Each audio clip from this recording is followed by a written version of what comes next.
Jackson, 24 years old, is a troubled young woman who has a lot of problems in life. One day, she ties a noose to her fan and doesn't hesitate to hang herself. However, the fan falls from the ceiling and she lands on her feet, ruining her plans. Meanwhile, in another town, a man named Sam Gladwell returns home to his wife, Deborah, who barely pays any attention to anything he says. Later, Deborah completely shuts Sam up, saying that she can't concentrate on her work with him chattering away in the background. Even though he's secretly hurt, Sam only focuses on his newly opened package, which contains some cowboy boots that don't suit him at all. Back at Jackson's messy apartment, things aren't looking too good. She's now stuck with a broken ceiling fan and her crippling depression. Desperate for some company, she calls her mother, but she's promptly dismissed. For this reason, she calls her dealer, Tony, and casually asks him if he wants to hang out later that night, but instead he reminds her of a chapel party he's invited to. Still, Jackson remains persistent and asks Tony if he wants to hang out before the party, but he says they don't have that kind of relationship and declines. Now realizing she has no one, Jackson sulks on the floor and cries out her frustrations. Meanwhile, at Sam's house, things aren't going well either when Deborah gets irritated that he bought sandwiches for dinner. Even though Sam bought food without her asking, his consideration is cast aside because sandwiches aren't dinner food. Even though this isn't the reaction he was expecting, Sam takes responsibility for his actions. Later on receives a text from a woman named Addie Jackson, who claims to be his daughter. At first, Sam doesn't believe the text, but learns that Clarice Jackson is the mother, whom he dated for a year in college. When the truth finally sinks into his head, Sam agrees to meet his supposed daughter at the local park. Before he leaves, Deborah points out the cowboy shoes he is sporting and laughs at them. However, Sam continues to hang out in them. Moments later, Sam arrives at the park and finds that Jackson is already there. He immediately approaches his daughter and they catch up for a bit, until he backs out of the whole parenting situation. For this reason, Jackson argues that she has no intention of moving in with him, but his indecisiveness. The father says he didn't even know she existed and that it's all too sudden. As they decide to go their separate ways, an extremely disturbing and gruesome event occurs before their eyes across the street. Sam and Jackson see a man with a huge mouth swallow a girl alive. As if this wasn't already a horrifying scene, the man quickly walks towards them, forcing Sam and Jackson to go to their cars separately and flee. Later that night, Sam becomes ill thinking about the incident in the park while Jackson investigates about the man. With 2 cigarettes in her mouth, she concentrates on her work but finds nothing useful. Suddenly, she hears a knock at the door, so she bravely opens it and finds no one outside. Thinking she is now safe, Jackson attempts to walk back to her computer when the man from the park suddenly bursts into her house and soon opens his huge mouth. He walks towards Jackson, holding a broom to defend herself, and when she fails to stab him, she is left with no choice but to run out of her house and head to Sam's. Not long after, Jackson welcomes herself into her father's house and surprises him by making a midnight snack. Although Sam is confused as to how she got in, Jackson simply insists on what happened earlier and convinces him to leave or they'll be eaten too. However, Sam doesn't want to go with her, and it's not long until they start arguing and yelling. The ruckus wakes Deborah up, finding the 2 of them together and now thinking of Jackson as a lover. However, Jackson simply introduces herself as Sam's daughter, which draws attention and she is shocked.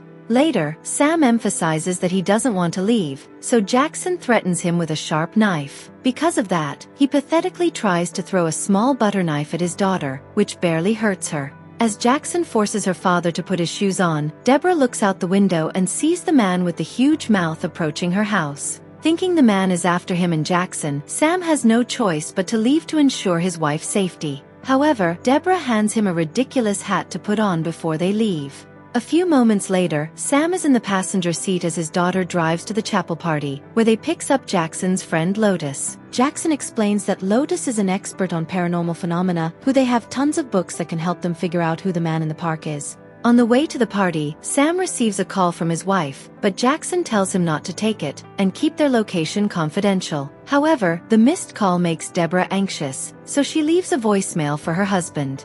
Later, Sam texts her his current location, and she immediately heads out to go after them. Soon after, Sam and Jackson arrive at the chapel party, where there are tons of alcohol, drugs, trash, people, and posters of Jesus and the crucifix. After swimming through the blasphemous display, they finally find Lotus and tell him that they need him to assess a paranormal situation. Although Jackson has only introduced the young girl in the park, Lotus immediately concludes that it is a Rixella, an interdimensional parasite that feeds on people. However, Jackson tells him that it is not about the girl, but about the man with the huge mouth. And she goes on and explains it in detail. But Lotus gets distracted when he notices a guy trying to drug a girl at the party. Because of that, Lotus grabs the girl's glass and drinks it himself, making him feel drugged and unable to help Sam and Jackson. Shortly after, Lotus confronts the guy who then punches him in the face. However, with all the alcohol and drugs giving him confidence, he bites the guy's leg, making him bleed. The scene quickly turns chaotic, so Sam and Jackson drag Lotus out of the party and take him to their house. On their way to their emaciated partner's house, they find the girl from the park and immediately approaches her. Although the girl appears scared and confused, Jackson relentlessly questions her while Sam counters with a softer approach. Throughout their conversation, they find out that the girl's name is Birch and that she needs help finding her parents. While Sam tells Jackson to change his intimidating tone, Chompy, a name they use to refer to the man with big mouth, suddenly appears and walks quickly towards them. Because of this, they drag Birch into the car with them and immediately escape. Later they arrive at Lotus' house, and Jackson immediately separates from the group to secretly snort drugs, which Sam discovers her doing. Because of that, he takes the small Ziploc bag containing the drugs and pours it out, making Jackson angry. Soon after they decide to enter the house, but Birch doesn't want to leave the car, so Sam takes her inside. Once inside the house, Jackson tries to get Lotus to sleep, and then checks one of her books that can help them figure out what Chompy is. However, when she leaves the room, she finds Birch hovering over Sam, who is on the ground with his eyes open and his body petrified. Birch immediately runs away after being caught, leaving Jackson worried about her father's condition. She later tries to touch his face, but when she hears no response, she begins to believe that Sam might be dead. However, Sam gasps loudly, which startles Jackson, but relieves her to know that he's alive. Later, when he explains that Birch might be a Rixella, he suddenly loses his balance and falls to the ground. He quickly takes off his left boot and is horrified to see that his foot has shrunk, making it look like a baby's. As he panics and screams, Jackson desperately tries to hold back her laughter by crumpling up a piece of paper and using it to stuff the gap in Sam's shoes. However, the situation is too much for Sam, so he texts Deborah to pick him up, but Jackson protests that his foot will stay like that and Chompy will keep coming to get him. Later, Jackson realizes that it's more the father-daughter relationship that matters than Sam wanting to retreat. This hurts and disappoints her, so she tries to leave the house, but immediately locks the door again when she finds Chompy outside. Limping, Sam goes outside to talk to Chompy while Jackson hides behind him. Although he explains in detail how Birch attacked him and how he ended up with a small foot, the man just stares at them and doesn't say a word.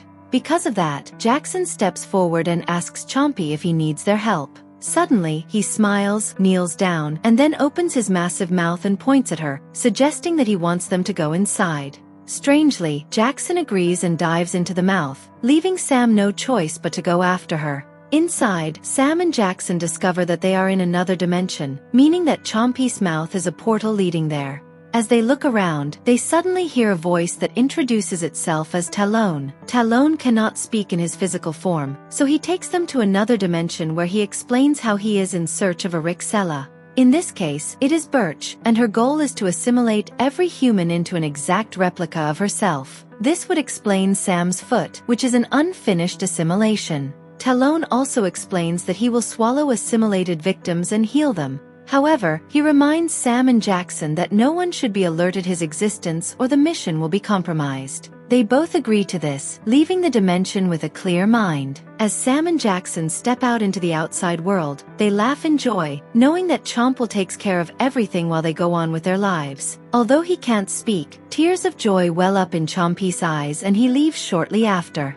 Meanwhile, Deborah approaches Lotus' house and crashes into something huge. To Sam and Jackson's horror, it's their savior, Chompy, and now Deborah has just killed him. Because of this matter, Jackson yells at Deborah and then she tells Sam to help her move the body inside the house. Not knowing what to do next, the three of them get in a car and Jackson drives them to Peter's Pancakes because she hasn't eaten in 12 hours. Later, she gets upset at the diner and spills some syrup all over the table just to piss off Deborah and Sam. The waitress sees all of this, so Jackson, Sam, and Deborah have no choice but to leave and find Birch instead. In the car, Sam tells her which direction to go because he can feel it in his foot. True enough, they find Birch along with many other versions of herself. Later, Jackson manages to abduct one of them and Deborah helps her put Birch in the trunk.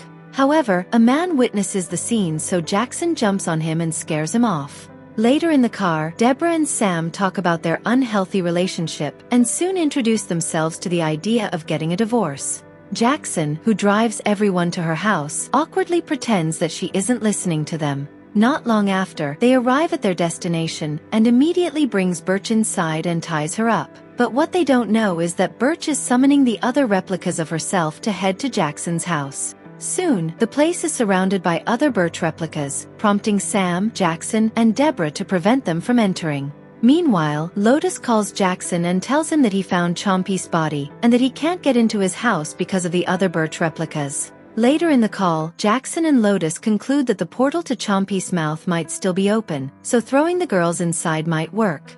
Suddenly, Sam realizes that he has lost sight of Deborah, and by the time he finds her, the replicas have already entered the house, and one is starting a simulation on Deborah's unconscious body. Seeing this, Sam attacks the replica and takes his wife to the bathroom, where they are temporarily safe. However, Jackson selflessly runs outside to throw the girls into Chompy's mouth manually. However, in doing so, she is pulled inside as well. Inside, she finds Birch, who then explains that something is driving her to do things she has no control over, such as transforming people into replicas of herself. Because of that, Jackson tells Birch to pass the burden on to her, and when the girl refuses, Jackson hugs her and allows Rixella to enter her body. Later, she tells Birch to leave as she summons the replicas of herself to enter Chompy's mouth. One by one, the assimilated people are healed, and soon after, Sam enters the portal after becoming a replicant. However, he suddenly sees Jackson in agony of pain. Seeing her daughter's situation, he walks over to her and successfully pulls Rixella out of her body, making her feel relieved but also weak. At first, they were unable to jump out of the portal, but then Lotus throws a rope inside and they successfully manage to get out alive. Outside, everyone is back to their old selves and Birch is finally reunited with his family. Meanwhile, Deborah and Sam push for a divorce, and Jackson also apologizes for her previous actions. She also admits to Sam that she needs help, so they rekindle their relationship. Eventually, Jackson addresses Sam as her father.